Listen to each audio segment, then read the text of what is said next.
Just say everything's gonna be alright. The following is paid for by IMIC Incorporated. The Cure with Aimee Cabo is brought to you by IMIC Research. Life can bring many difficult situations: domestic violence, addictions, poverty, and even sexual abuse by your loved ones. Welcome, Aimee Cabo and The Cure. Good afternoon, and thanks for joining us today. I'm Aimee Cabo, and this is The Cure. This show is created as a safe space and to show that there is hope after going through difficulties, no matter what type, no matter what suffering. I'm trying to use testimonies to that effect and inviting professionals and speakers that can help with suggestions.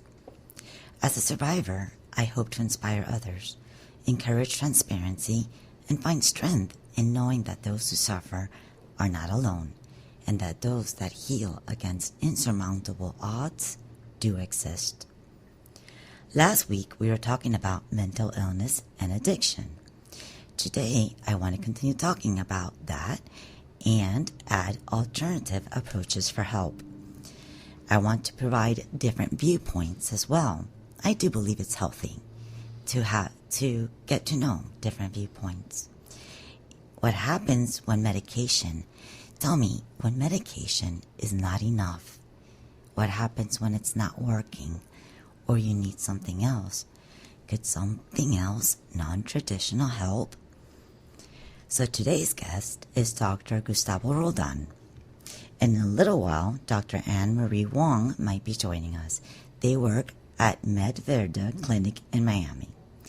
Dr. Gustavo Roldan is a psychologist that has worked with kids and adolescents and adults for more than 30 years.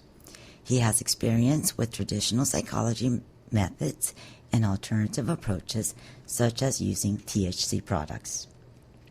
Dr. Roldan, thank you for being on the show. Thank you for inviting me.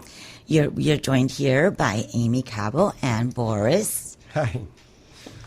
Hello. It's a pleasure to have you. Dr. Roldan, you advocate for a holistic approach to mental health. It's known that marijuana and magic mushrooms are controversial. Now, can you tell us how marijuana can be helpful in patients with PTSD and depression or other medical conditions? Because last week we had someone that said it was bad for developing brains. Okay, and sure. Obviously, the state of Florida and the 32 other states have approved marijuana as a treatment mode for various different conditions. But you know, I'm not going to disagree with your prior guest. There are some effects that are negative when you use marijuana, and just like anything, Amy, if you're using something that is not as prescribed, then you're going to have difficulties with it. And marijuana now is a medicine, and just like any other medicine, if it's not used under the guidance of a professional and at the right time, at the right dose, there can be some effects that are negative. To start with, I mean, you have a lot of children who start experimenting with cannabis at an early age. And we know as the brain develops, cannabis, marijuana is something that can, again, affect that brain as it develops. But what we advocate is for the treatment of patients through medical professionals who can implement a treatment plan and follow through with the different dosages and the effects of the product as they're using it. So basically, it's outweighing the cost versus the benefit. Obviously, if you're a teenager or you have a developing brain, you don't want to smoke marijuana. Plus, it's illegal. And also, you don't want to drink alcohol. I mean, anything can have damaging effects, even medication. And I think it's important. Exactly. It's important that it's monitored. That it's not anything that you do to an extreme is not good. Sure. And don't get me wrong, Amy. There are patients, and we do have adolescent and patients as young as one. I mean, marijuana has been prescribed to children who have epilepsy, seizures, Tourette's, so this is something that can help a child, but as you said, Amy, you're exactly right. We have to benefit we cost. have to weigh the benefits Yeah. of it as opposed to the cost. to the developing brain. So, I mean, do we want a child who has epilepsy, who's having seizures 7, 8, up to 20 times a day? Or if we can help them with cannabis to alleviate those seizures, then, that's a benefit that outweighs the negative effects in the future. So, go ahead. No, so just to confirm, because I was under the impression that it's illegal marijuana under 21. Or you're talking not the smoking, maybe the other forms of I think he's talking prescription. No, right? As medicine. Like a right. solution. Okay. Right. So right now in the state of Florida, you can, as underage, there's no age that you have to adhere to on the basal age. So any child can be prescribed marijuana as long as you do have to, whereas as an adult you only need one doctor's recommendation. For a child, you need 2 doctors to confer and concur that this is a treatment that will benefit the child. Okay, so, I did not know that. You can have a child, yeah. That's new to me because I've never heard of a child being given alcohol. So there's something there to be said there. Right. But again, the benefits of marijuana have been proven with studies. Where alcohol, there's no proof that can be beneficial for a medical condition. Where marijuana has been gone through a lot of different research that shows that it's beneficial to several different conditions. But, I mean, if you're looking at the cost, what really is the cost? I mean, I guess if you have a predisposition for a mental illness, I've heard that it can be bad for that. But what is the cost? A little bit slow. You feel a little bit more relaxed. And you know what? It's temporary. It fades. It goes away. I know this because I've done it. I've smoked marijuana. And I'll tell you what. They say marijuana is a gateway to other drugs, more dangerous, hard drugs like cocaine and heroin and ecstasy and everything else that alters your mind. Even alcohol alters your mind. But you know what? Marijuana is what got me to stop all that because it was enough. It relaxed me. And I realized I did not have to go to the extreme. I did not have to be out of my mind where my mind is altered. I wanted something where I was still in control. I still knew what was going on, but it would just take the edge off. It would take the tension away, the being on the bad feeling away. And that's how it helped me. And I do have a prescription. There's people that have prescriptions, and that's okay. And there's people that might think differently of me or think something more. But the truth is, you don't know what works for someone. And that's why I like to bring on different viewpoints. Sure, and that's talking about mental disorders. There's already a stigmatization of people with mental disorders. So you throw on the cannabis use, and people are reluctant to discuss, and I appreciate your candidness with this. I mean, if a person has that stigmatization of a mental disorder and you throw on top the cannabis use, you're going to be reluctant to discuss it with your provider for being denied treatment or people who may be labeled as a substance abuser or in need of rehab. When an open discussion between the mental health professional and your primary physicians is something that we're trying to educate the public on. And that's definitely, and I really appreciate this opportunity because that's something that we really have to get out there is the education and the knowledge that this is a medical treatment alternative, as you started off with, alternative medical treatment for various different conditions. And on the mental health, there's research that shows that this can help people with depression, OCD, Tourette's. We're talking about bipolar. For mental health, there's a lot of great benefits, as well as the other physical benefits. But that's something that we have to get out there is education and research. And unfortunately, right now, because of the federal ban on the Controlled Substance Act of 1970, has labeled marijuana as a Schedule 1, which is along with heroin. And Schedule 1 basically says that there is no medical benefit from this drug, where now we know there is. So that's something we're working on is to change that, get it rescheduled. But because of that, it's very difficult to do any kind of research and studies on it.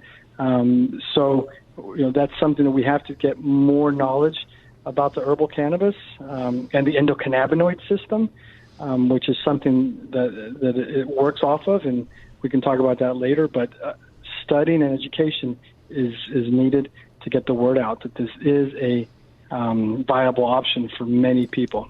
Now, there is also another study that has been done for more than 50,000 people that were adolescents. Yeah, I think it's somewhere in Europe, Sweden, that in 15 years they were followed and there was significantly increased development of schizophrenia. So I guess you really need to be careful when outweighing the risk and the benefits on each prescription. Well, like every other medicine. Well, how much marijuana were they smoking? I don't know, yeah. Right. Also, did they give you that information? Well, plus now the more it gets legalized, the more studies will be able to be done, and then more research will come in, obviously, because up to now it was restricted, as you said, Schedule 1. Well, it's restricted because of the stigma, and I understand where there could be a stigma because my sister, who's a retired detective, she was very against it. And it took a while where she realized I had to talk to her, and I told her, do you remember when I would drink all night long until the next day? And those days are gone. And this is just something that relaxes me every once in a while. And she understood.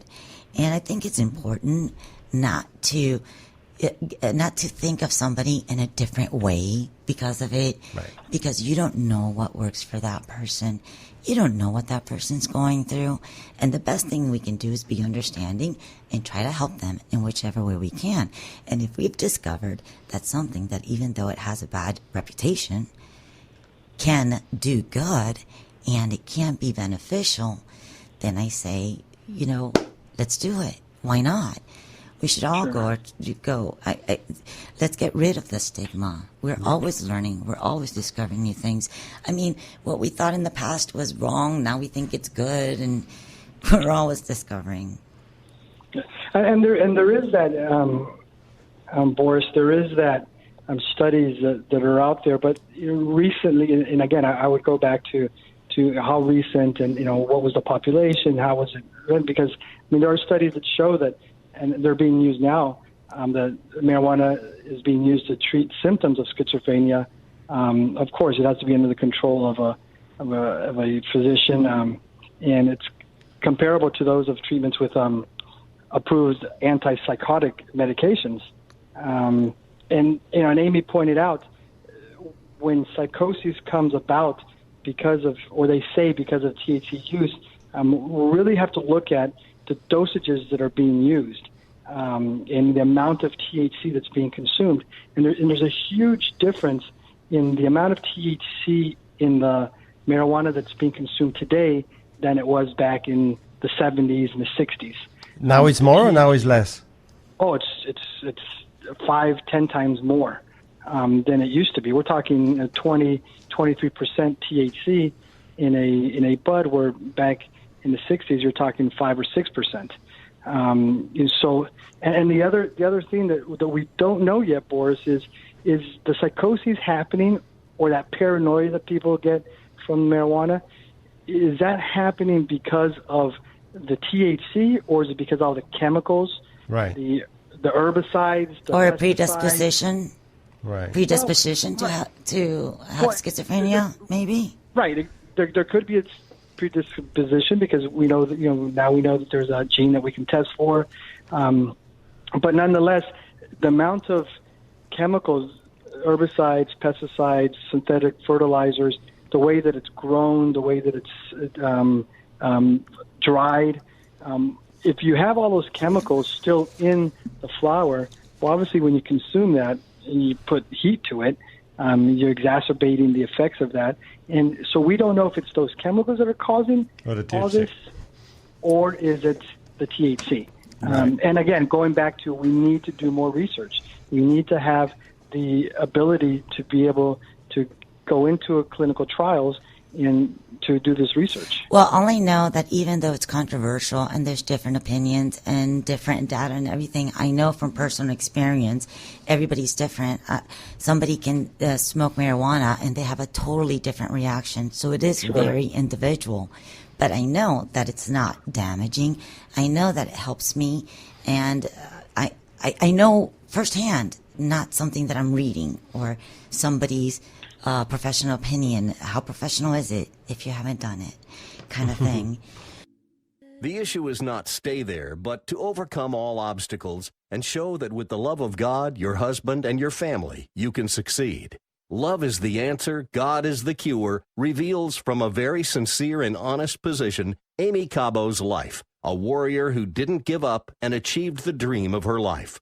You can get to know more about her and her story on www.godisthecure.com or buying her book on Amazon.com. If you suffer from persistent depression, call Neurosciences Medical Clinic to schedule a free consultation for new effective FDA-approved treatments such as intranasal ketamine or Neurostar TMS, a no-medication treatment. Neurosciences Medical Clinic. Call now, 786-600-7005. Neurosciences Medical Clinic, 786-600-7005, 786-600-7005. And now we continue with Aimee Cabo and The Cure on 880 The Biz. Welcome back to the show. For those that are just tuning in, I'm your host, Aimee Cabo, and this is The Cure. If this is your first time tuning in, today we're joined by Dr. Gustavo Roldan, and we're talking about how to live with mental illness and alternative approaches for help. You can listen to us every Friday at 2 p.m. Eastern on your radio or on aimeecabo.com or later on a podcast. Now, Dr. Gus, I have to tell you, you've given so much information that I didn't even know. All I know is that marijuana just made me a little relaxed and it took the bad feeling away. And that was good enough for me. But there's other approaches to alternative approaches, and that's being talked about a lot these days, and they're psychedelics. And I'm talking about magic mushrooms, or what you call, I guess, hallucinogenic mushrooms. And is this something that you feel, or do you know that if this is something that is helpful with patients? Sure, and that's something, again, there's a lot of alternative medicine out there that's been used for 3,000 years. I mean, we're starting to call alternative, but it was mainstream back then. And if you talk to doctors who've been using these treatments throughout the years, they'll tell you that, well, what we're doing today is alternative to what is natural, what is holistic. And yes, mushrooms, even LSD, when it first started, was to treat patients, to help patients to come out of some mental issues. And it's something that, again, used correctly, used under the guidance of a professional, used in the right dosage, then it can be beneficial. It's something that is not new. It's been used for a long time. But just like Aimee, just like any pill, you can take your Prozacs, your Xanax, your Adderalls, and you can abuse those, and people are abusing them. Your opiates. We have an opiate crisis in this country. This is a good drug. I have nothing against OxyContin. I have nothing against Vicodins or Percocets. I think they're great. When I tore my rotator cuff, I had surgery. It was beneficial for me to be able to sleep so that I can recover. But it's when we get into the abuse, and going to your point with the hallucinogenics, if it's abused, then it can cause more problems than the benefits that we're looking to get from it.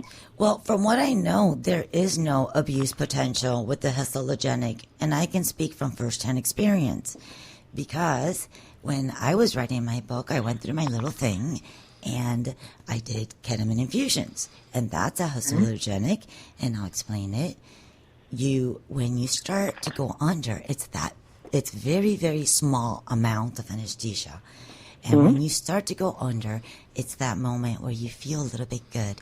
You feel like everything's okay and you're being actually held or hugged. Your body feels heavy but light at the same time.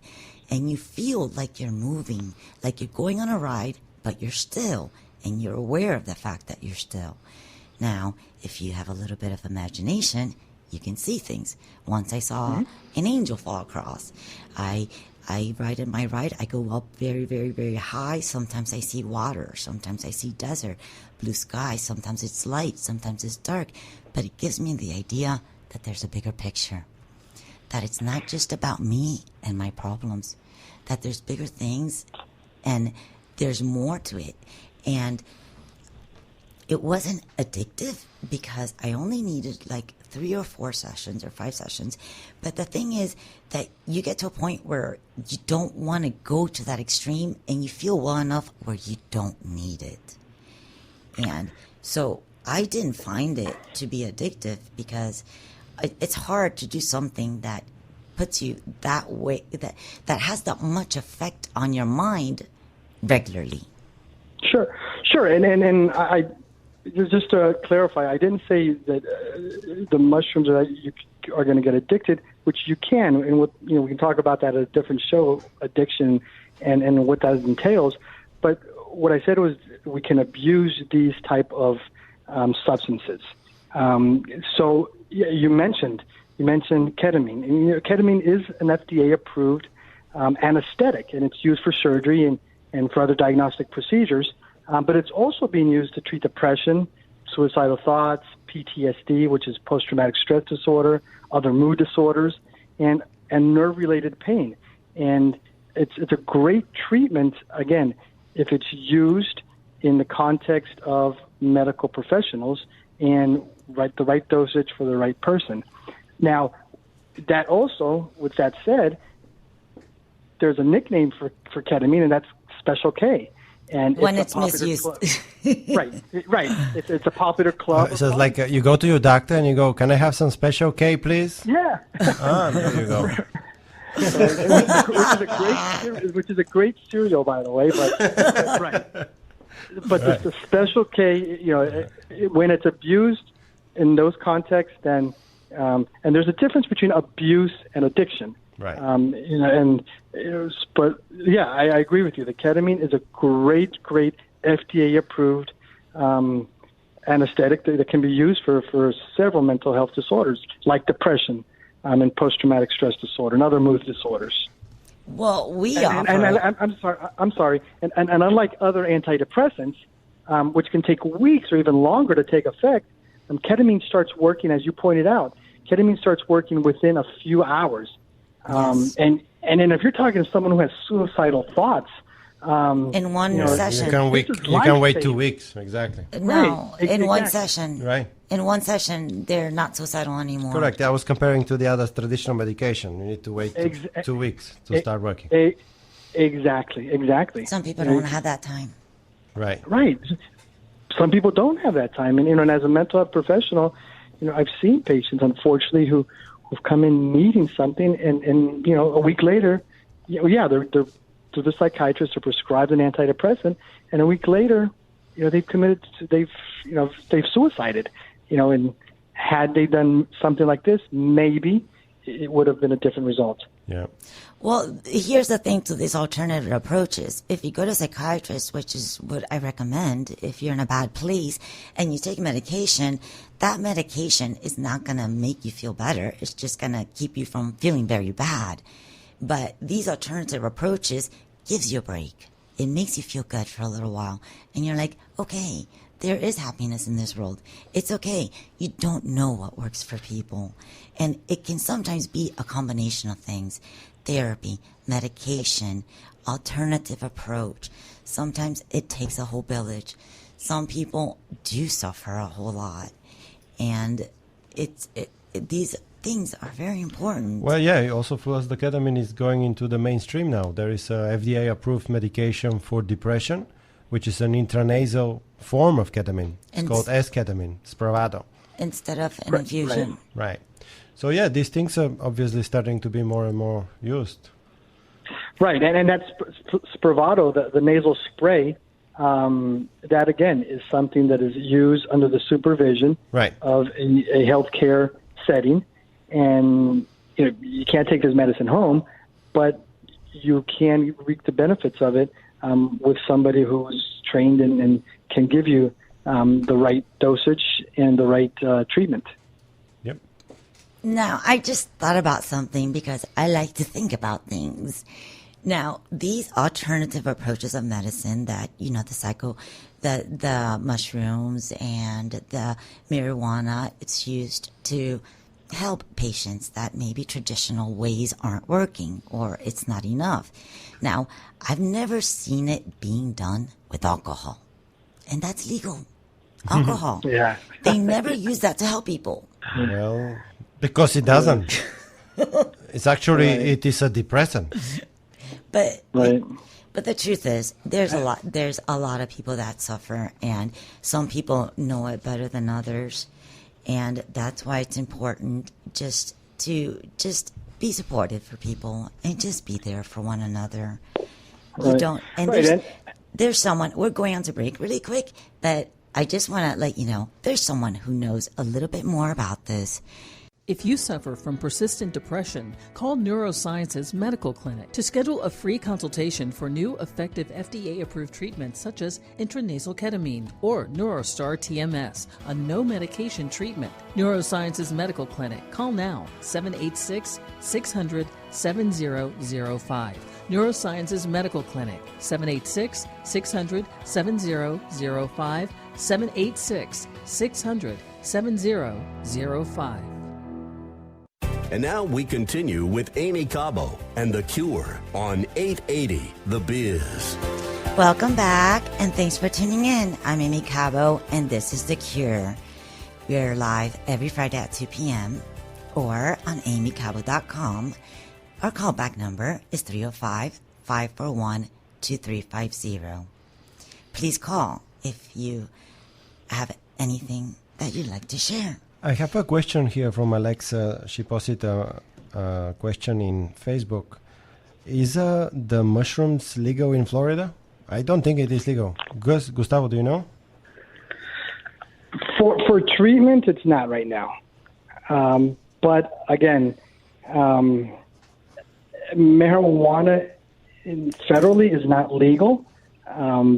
There are ways to get treated, but to answer the question, no. Now, here's the thing, a point that I thought about. This song that I just played, Halsey, this girl really knows pain.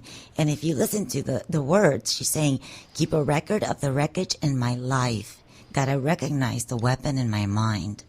So you see that this person knows suffering and has suffered before. So why would you not want to help a person like that? And we have to acknowledge that we don't have all the answers and we don't know everything. And sometimes it's you live and you learn. If it is helping people and we are getting results that it's helping people, and just an example, alcohol doesn't help people. And if this is happening, then we should accept it. We should be there for one another. Don't you think? I mean, sure. Yeah. Yeah, and I mean, again, the state of Florida and 32 other states have approved it as a medical use, so we know it's being helpful. And we at our clinic at Medverde, we're there to treat patients who are in need, like you said, who are suffering, in a bad place. Yes, in a bad place. And some of the cannabis that we're using, some of the marijuana that we're using, are being used in clinical trials. we actually have approved an IND, investigative new drug from the FDA, to do research with patients who are oncology patients, who are cancer patients, who are using opiates to reduce the pain that they're feeling. And for everybody out there who knows, when you're in a lot of pain, it alters the way you think. It alters your mood. It alters your whole perspective on life. So right now we're treating oncology patients, cancer patients, with cannabis, with marijuana, to reduce the amount of opiates that they're taking, and they're observing real in their benefits. system. Nice. Yes. So Yes. it does have other benefits as well. It's almost like the right to try. Hey, try it. If it works, go for it. I don't. Sure. I'm not against that at all. And I didn't even know that it was used in such beneficial ways for people with really serious illnesses like cancer. And I didn't know that. Go ahead. If you don't mind, in the state of Florida, there are approved indications, and right now, there's cancer, there's epilepsy, glaucoma, HIV, AIDS, PTSD. right? That's ALS, me. Crohn's disease, Parkinson's disease, and MS. Wow. So those are the ones that are approved by the state of Florida. Then there's a catch-all that says medical conditions of the same kind or class or comparable to those that I just mentioned. And the NFL is actually looking. We've heard a lot, and there's the movies about CTE and traumatic brain injuries. The NFL is now looking into the use of marijuana for concussions. Really? Because my daughter has a very traumatic brain injury. But, Right, and so now they're looking into that, to the use of marijuana to treat traumatic brain injuries. Nice. I didn't know that was even a use for it. I had no clue. Well, wait until tomorrow. They'll put 10 more, right? It's just a matter of time. I don't know whose idea was it to That was make the thing. marijuana as strong as heroin, but it's just a matter of time before they realize that if it's not abused, if it's not done in an extreme, that magic mushrooms could work. And we know that ketamine infusion is working. It's psychedelic just as well. But there is Right. even more treatments. There's acupuncture. There's what? Cranial magnetic stimulation. Transcranial magnetic stimulation. Do you want to talk Sure. to us about that? Sure. This is actually an FDA-approved therapy with special equipment, special machine that provides stimulation of the brain on certain spots. Stimulating this area is like a resetting the area that is in control of the depression and stimulating it to work normally, like reverting it back to normal. The way that you explained it to me is that it cleans it up. There you go. You know, it just refreshes your brain and your neurons and things like that. And I did notice a difference. I knew. Oh, you tried that too? Oh, you're right. You did. Yes. Remember? Oh, yeah. I saw your neuron on the other side. It was on the right. Now it's on the left. No? Yes. No. It's just a joke. Sure, and it is, again, TMS or transcranial magnetic stimulation. It's something that can because when we have these depressions and there's a difference between situational and clinical depression, but when we have this depression, that a clinical depressor chronically, we know that there's an underactivity or overactivity of the brain, and what the TMS does is to reset that. If it's underactive, it gets it to go back to where it's supposed to be, and if it's overreactive, it slows it down. Thank you. Well, You're you explaining know, so much more professionally. We have it, but you know, when we have something like that, we have to try it first, make sure it's safe. And I'm everybody's favorite guinea pig. Well, this actually the transcranial magnetic stimulation has been available for many years. What was it in the old times? Electrical. Electroconvulsive therapy. What do you call it? With electricity, ECT, right? right. ECT. Yeah, electroconvulsive. Well, so this is in place of that, which is Well, less that invasive. still stays there, yes, but it's reserved for very, very severe patients with depression. Well- Though probably could have been cured with ketamine now or something else, Well, not so invasive. Can't For TMS. Can't transcranial magnetic stimulation do the same thing. Yeah. But people have to understand it's not invasive. Right. It's just a magnet that's put on the top of the side of your head, and it just it gives pulsations. It just pulsates for like 10 seconds, and then it stops. And then pulsates for 10 seconds, and then it stops. And you need, I think... for 19 minutes in a session, and you might need 30 to 36 sessions. Right. And what are the results? Have you... The results are very good, very positive. We've read a lot of studies that show that patients improve. And the good thing is that you don't need to take medication in many cases. So you don't have the side effects of the medication. They say they can improve. They can be well for 2 years without any medication. It's right. It's longer lasting than the ketamine infusion. Right. Definitely. Everybody is different, but yes. Yeah, and I think what's important to point out with these treatments that we've discussed, when we talked about the TMS, the Spravato, the ketamine, that these are and the cannabis, the marijuana, these sometimes are the last resort that people take because before you start these treatments, with the FDA saying that this is a treatment-resistant program. Alternatives. Yes. Right. So what they're saying is that you've tried other drugs, you've tried other pharmaceuticals. Medicine, all kinds of medicines and therapy and everything. Yes. Well, it should be actually in the opposite, but yeah, now it's like that. Right, and so what we want this to be is a first line. Yeah. We don't want it to be the last treatment that people try before. I've tried everything and I've suffered all these years. Well, you're fighting with a big industry. The pharmaceutical industry is not very happy with these methods. Right, because we want to be the first line. We don't want to be a second and third. You can only use this because it's treatment resistant and nothing else has worked. Well, then I have a curious question because I can be curious sometimes.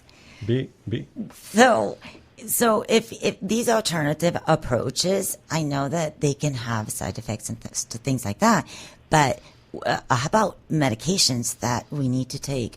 What side effects are stronger?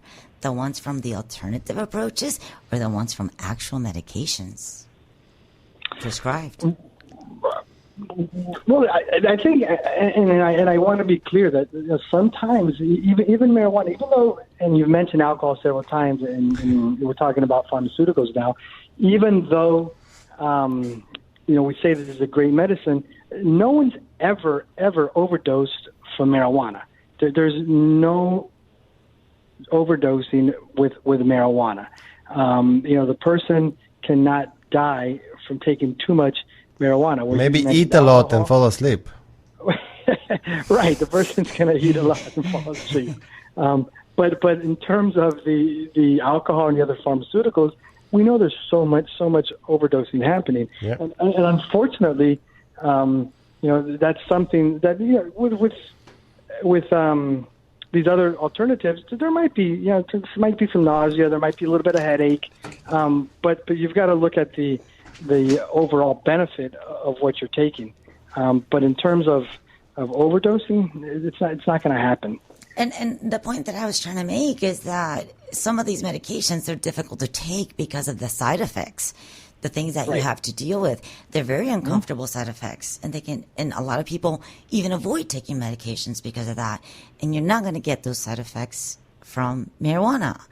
And a psychedelic, you're not really going to get side effects. It's temporary. When it wears off, it wears off. You're maybe a little tired. So that's why I think Boris was saying this should be the first line of treatment rather than the last resort. Right. And we know for a fact, because there's a study of 44,000 people that said there was a 55% decrease in the opiate use when they were using marijuana. We know in the states that have approved it, the amount of opiates that are being prescribed has gone down 25%.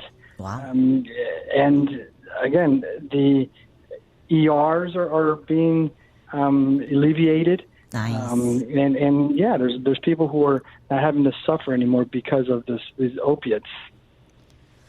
I'll tell you what, it got me to stop drinking. I was a big drinker. If I went out with my friends, I didn't know how to drink 1 or 2 drinks.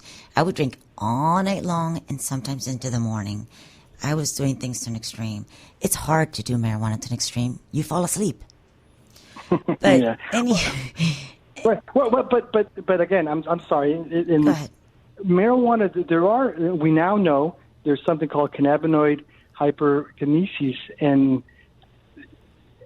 there is, if a person builds up too much THC in their system, again, let me rephrase that. We don't know if it's the THC or the chemicals that are in that marijuana they're consuming. Okay. But cannabinoid hypermesis is when a person starts vomiting or feels abdominal pain. This is after a heavy, large-term use. They can start developing this condition that now we've described. But again, we don't know if it's the chemicals that are in there, but there are physical ramifications of a person who has heavy long-term use. So what we recommend to those people is, and it resolves very easily, stop smoking or stop consuming marijuana for 7 to 10 days, and it resolves. But we also recommend people take a tolerance break, what we're calling now TBs or tolerance breaks, because it rejuvenates the effects of the cannabis. Unlike some other drugs, once you build up a tolerance, you're not able to bring it back down. Right. Where with marijuana, because of our endocannabinoid system, something endo meaning endogenous, and cannabinoids, this is the molecules that are being produced within our bodies. And marijuana is a phytocannabinoid, meaning from the plant. So it's something that's natural for us to consume because we make it ourselves. And some of the research is starting to show that the reason we're getting a lot of these ailments and these sicknesses is because we have a deficiency in endocannabinoids. Just like when we have an iron deficiency or a B12 deficiency or a vitamin C deficiency, there's ailments or sicknesses that will prosper because of that. We're finding now that with endocannabinoids, it's the same thing.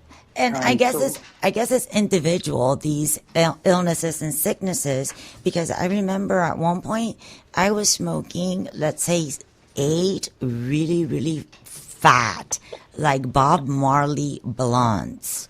And I saw that it was bad because I wasn't being productive. That's it. Mm-hmm. So, but I didn't get, I guess it's individualistic. Anyhow, it was great having you guys. Thank you. You're a world of information. I love your ideas and your viewpoints. And till the next time, guys, we come to the end of the show again. A big thank you for everyone that's been listening. And thank you, Roldan, for being on the show. Dr. Roldan. For more information on Dr. Roldan, it can be found on aimeecabo.com. under guests. This has been The Cure.